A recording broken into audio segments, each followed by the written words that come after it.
take a quick minute while I have it to update everyone with our newest purchase, which is behind me here. We just bought this van, which we are going to turn into a camper van. This is everything that just came out of it. Yeah, so it was kind of a spur of the moment decision, and it was a service vehicle. We're still getting some stickers peeled off. Yeah, so that's that. Here's the inside.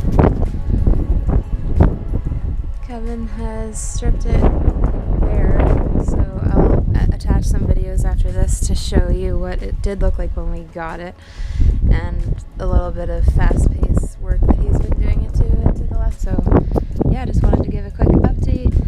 Here's Maverick Man. He is 8 months old now. Kai is still sleeping. We are going to convert this into a camper van if you want to stay tuned. Well, Kevin's going to convert it into a camper van, and I am going to look after these boys.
So we don't really have a plan yet, or like a floor plan for the inside.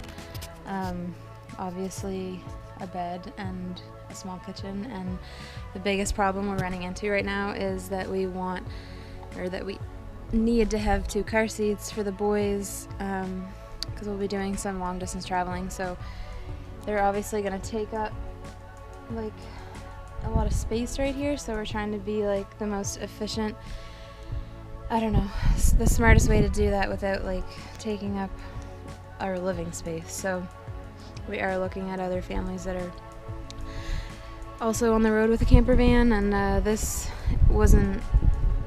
is a bit smaller than like a Sprinter or something, so it was actually just a Ford that used to have a wheelchair lift in it, and it's not as big, so we don't have as much space as some of the other Sprinter vans. Yeah, so today is July 16th maybe, and we bought this van about a week ago. It only took like 3 days really to clear it out completely, so we stripped it and cleared it out, and now we're starting to order parts and things that we're gonna need to put it back together. It does have a lot of kilometers on it, but we got like a really good deal on it, so in the end, if we ever need to do, like if we needed to put a new engine in it, it would still be cheaper than buying a big camper van. So we are hoping to be able to drive this down to the States if the border ever opens, and spend the winters where it's warmer and not here in Canada.